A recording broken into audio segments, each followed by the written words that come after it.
মৰমৰ ছাত্ৰ-ছাত্ৰীসকল, মই ছফিকুল আলম, কালাপানী উচ্চতৰ মাধ্যমিক বিদ্যালয়ৰ মই পোষ্ট গ্ৰাজুৱেট ইংলিছ টিচাৰ আৰু আজিৰ ভিডিঅ' লেচনত আমি আলোচনা কৰিম ক্লাছ 10ৰ বা SSLC এক্সামৰ কাৰণে এটা গুৰুত্বপূৰ্ণ টপিক, এইটো হ'ল প্ৰিপজিশ্যন। আজিৰ ভিডিঅ' লেচনত প্ৰায় 13টামান ইম্পৰ্টেণ্ট প্ৰিপজিশ্যন আমি বুজাৰ চেষ্টা কৰিম আৰু ইয়াৰ লগতে বাকী যিবোৰ গুৰুত্বপূৰ্ণ প্ৰিপজিশ্যন এইখিনিও আমি কম সময়ৰ ভিতৰতে আমি বুজাৰ চেষ্টা কৰিম। তেন্তে পলা ভিডিঅ'টো আৰম্ভ কৰোঁ। প্ৰথম কুৱেশ্যনটো দেখা। প্ৰথম কুৱেশ্যনটো দেখা, Assam is rich dash minerals.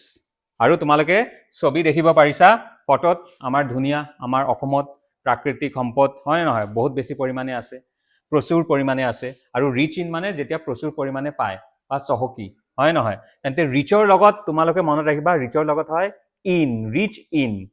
তেন্তে এনচাৰ হ'ব কুৱেশ্যন নম্বৰ বি।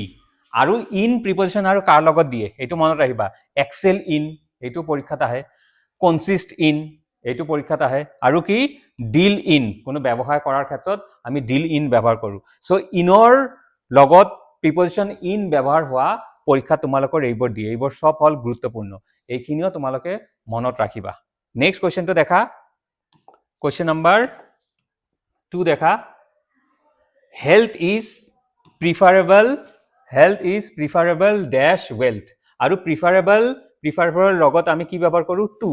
তোমালোকে হয়তো মনে মনে ভাবিবা যে ছাৰ এইটোতো তুলনা কৰা বুজাইছে, আৰু আমি জানো তুলনা কৰা হ'লে দেন ব্যৱহাৰ কৰোঁ, কিন্তু মনত ৰাখিবা প্ৰিফাৰ বা প্ৰিফাৰেবলৰ লগত কি ব্যৱহাৰ কৰোঁ, টু।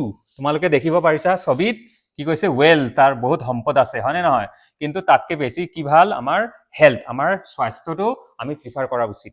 আৰু এইটো মনত ৰাখিবা, প্ৰিপজিশ্যন টু কাৰ কাৰ লগত হয়, যেনেকুৱা senior to, junior to, superior to, inferior to, appointed to হয় নহয়, কিবা পোষ্টত যদি এপইণ্ট কৰে তেন্তে আমি কি কৰোঁ, এপইণ্টেড টু দ্য পোষ্ট। এইকেইটা প্ৰিপজিশ্যন টুৰ লগত ব্যৱহাৰ হোৱা এইকেইটা প্ৰিপজিশ্যন দেখা তোমালোকে মনত ৰাখিবা, ঠিক আছে। নেক্সট কুৱেশ্যন দেখা, কুৱেশ্যন নম্বৰ 3 দেখা, কি কৈছে, what is the time does your watch. ঘড়ীত কেইটা বাজিছে হয় নে নহয়, তোমাৰ ঘড়ীত কেইটা বাজিছে।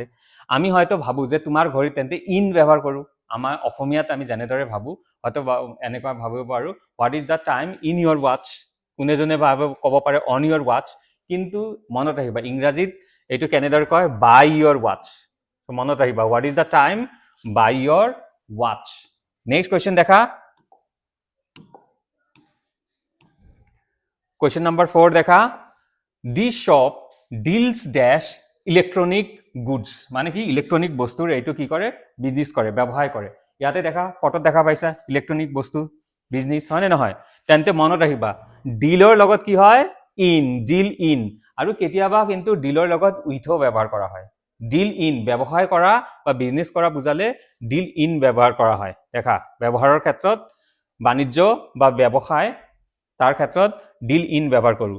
আৰু আমি ডিলৰ লগত কিন্তু উইথো ব্যৱহাৰ কৰোঁ, ডিল উইথ। যেতিয়া কোনো ব্যক্তিৰ লগত আমি কি কৈছে লেনদেন কৰা, মেনেজ কৰা, তেতিয়া আমি ডিল উইথ আমি ব্যৱহাৰ কৰোঁ। For example, he doesn't know' how to deal with a customer. মনত থাকিব ডিল ইন আৰু ডিল উইথৰ যি ইউজ কেনেকৈ আমি ব্যৱহাৰ কৰোঁ। নেক্সট কুৱেশ্যনটো এতিয়া চোৱা, শ্বুজ আৰ মেড ডেছ লেডাৰ। মানে কি সেই আমাৰ জোতা কিহেৰে বনোৱা হৈছে, লেডাৰেৰে বনোৱা হৈছে। এতিয়া দেখা, যদি মেটেৰিয়েল বা মূল উপাদান একে থাকে তেন্তে আমি অফ ব্যৱহাৰ কৰোঁ। ইয়াতে দেখা আমাৰ মূল উপাদানটো কি আছিল, মূল মেটেৰিয়েলটো কি আছিল, লেডাৰ হয় নে নহয়। আৰু আমি যেতিয়া জোতা বনাইছো তাৰ আকাৰটো অলপ পৰিৱৰ্তন হৈছে, কিন্তু লেডাৰ কিন্তু আছেই। লেডাৰ যি লেডাৰেৰে বনাইছো সেই একে লেডাৰ আছে, ইয়াৰ আকাৰ চেঞ্জ হৈ আমি বেলেগ এটা বস্তু বনাইছো। এই ক্ষেত্ৰত কি হ'ব, মেড অফ। আৰু আমাৰ নেক্সট, যদি মেডৰ লগত কিন্তু আমি ফ্ৰমো ব্যৱহাৰ কৰোঁ। ফ্ৰম কেতিয়া ব্যৱহাৰ কৰোঁ, যেতিয়া সেই বস্তুৰ ৰাসায়নিক পৰিৱৰ্তন হয়, মানে বস্তু আছিল এটা আৰু যেতিয়া যিটো বস্তু বনোৱা হৈছে তাৰ লগত কোনো মিলে নাই, আৰু এই বনোৱা ফাইনেল বস্তুটো দেখি আমি এইটো বুজিব নোৱাৰো যে ইয়াক কিহেৰে বনাইছে। ফৰ এক্সাম্পল, পেপাৰ মানে কাগজ। কাগজ আমি কিহেৰে বনাওঁ, হয়তো কাঠেৰে, বেম্বু হয় নে নহয়, বাঁহেৰে বনাওঁ। মই যদি কওঁ কি paper is made dash bamboo, মানে বাঁহেৰে বনোৱা, তেন্তে কি হ'ব? Paper is made from bamboo. কিয়? ইয়াতে দেখা বেম্বু যি বাঁহ, হয়নে নহয়? বাঁহেৰে আমি কাগজ বনাইছো, কিন্তু কাগজ দেখি আমি চিনি পাওঁ নেকি যে এইটো কিহেৰে বনোৱা? টোটালি বেলেগ বস্তু হৈ গৈছে, কেমিকেল চেঞ্জ হৈ গৈছে। সেই ক্ষেত্ৰত আমি মেড ফ্ৰম ব্যৱহাৰ কৰোঁ। বুজিছা? নেক্সট কুৱেশ্যন দেখা।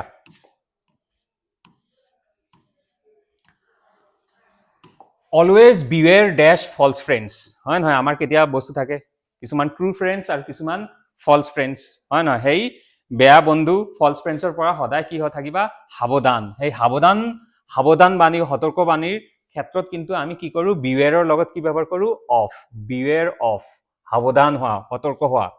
আৰু অফ প্ৰিপজিশ্যন তোমালোকৰ পৰীক্ষাত দিয়া আৰু কেইটা দেখা। কি হয়? ফণ্ড অফ, মুখস্থ কৰিবা। ফণ্ড অফ মানে প্ৰিয় হোৱা।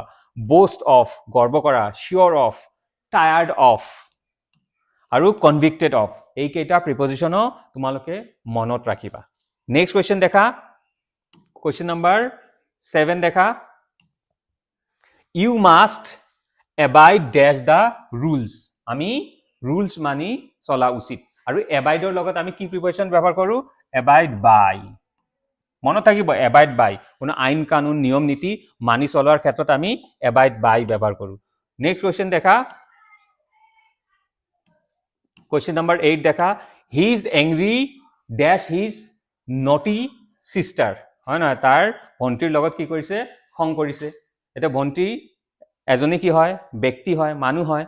চ' মনত ৰাখিবা, কোনো ব্যক্তিৰ ওপৰত যদি খং কৰা বুজায়, তেন্তে আমি তাৰ লগত এংৰি উইথ ব্যৱহাৰ কৰোঁ। সেইকাৰণে এনচাৰ কি হ'ব? এংৰি উইথ,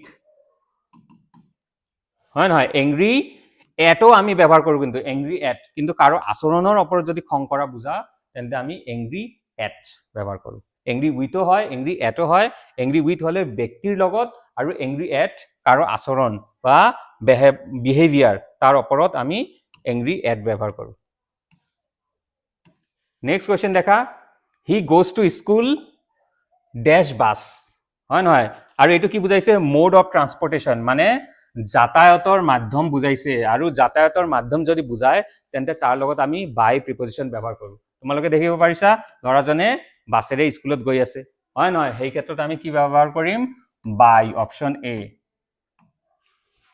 নেক্সট কুৱেশ্যন দেখা। Question number 10। এ গ্ৰিডি মেন হেংকাৰ্ছ ডেছ মানি, দেখিব পাৰিছা এই মানুহজন, হয়নে নহয়? এই মানুহজন দেখা পাইছা, পইচাৰ লৈ কিমান লালসা, কিমান লোভ, হয়নে নহয়? চ' হেংকাৰ্ছৰ লগত কি হয়? After, হেংকাৰ্ছ after. চ' কোনো বস্তুৰ পিছত লালসাৰে দৌৰা বুজালে তাৰ লগত আমি কি কৰোঁ? হেংকাৰ আফটাৰ ব্যৱহাৰ কৰোঁ।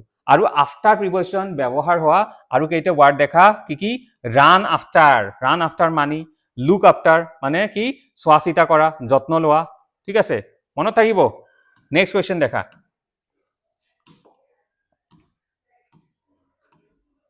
হি has not yet recovered does is illness, বেমাৰ হৈছে, বেমাৰৰ পৰা এতিয়াও ভাল হোৱা নাই, আৰোগ্য পোৱা নাই।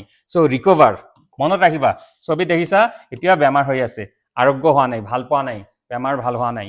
চ' ৰিকভাৰৰ লগত আমি কি ব্যৱহাৰ কৰোঁ? ফ্ৰম, ৰিকভাৰ ফ্ৰম, মনত ৰাখিবা, ৰিকভাৰ ফ্ৰম। বেমাৰৰ পৰা আৰোগ্য হোৱা বুজাবলৈ আমি ৰিকভাৰ্ড ফ্ৰম ব্যৱহাৰ কৰোঁ। আৰু ফ্ৰম আৰু বেলেগ প্ৰিপজিশ্যন দেখা। কোটেশ্যন ফ্ৰম মিল্টন, এইবোৰ কিন্তু সব পৰীক্ষাত আহিছিল, মনত ৰাখিবা। Prevent from. Okay, next question দেখা। কুৱেশ্যন নম্বৰ 12 দেখা। The cow live dash grass, the cow lives dash grass. কি হ'ব এনচাৰ? Lives on. এনচাৰ কি হ'ব? Lives on.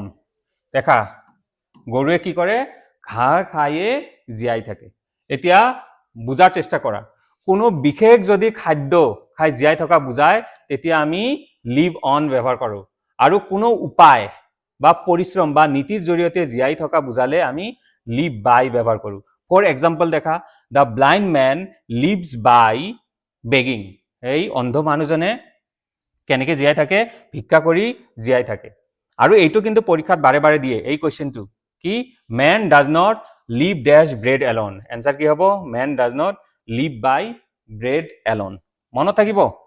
নেক্সট আৰু লাষ্ট কুৱেশ্যনটো তোমালোকে দেখা we shall finish this work does 5 AM 5 PM today মানে আজি 5টা বজাৰ হয়তো আগতে 5টা বজাৰ আগতে আমি কামটো আমাক সম্পূৰ্ণ কৰিব লাগিব মনত থাকিব কোনো যদি এটা সময় দিছে ডেডলাইন ইংৰাজীত আমি কওঁ ডেডলাইন লাষ্ট টাইম বা লাষ্ট সময় দিছে যে ইয়াৰ আগতে কামটো কৰিব লাগিব এনে অৰ্থত আমি কি কৰো বাই ব্যৱহাৰ কৰো কোনো এটা নিৰ্দিষ্ট সময়ৰ ভিতৰত কাম সম্পূৰ্ণ কৰা বুজাবলৈ আমি বাই ব্যৱহাৰ কৰো সো এনসাৰ কি হ'ব বাই আৰু যদি সঠিক বা ঠিক টাইম এক্সাক্ট টাইমৰ কথা কয় তেন্তে তাৰ লগত আমি কি ব্যৱহাৰ কৰো এট ব্যৱহাৰ কৰো কিন্তু যদি কোনো এটা সময়ৰ ভিতৰতে কামটো সম্পূৰ্ণ কৰিব লাগে তাৰ লগত আমি বাই ব্যৱহাৰ কৰো সো আজিৰ ভিডিঅ'ত ইমানতেই তোমালোকৰ এনে ধৰণৰ যদি ইংৰাজী ভিডিঅ' লেসন লাগে তেন্তে মোৰ ইউটিউব চেনেল সাবস্ক্ৰাইব কৰিবা learn with Safi thank you for watching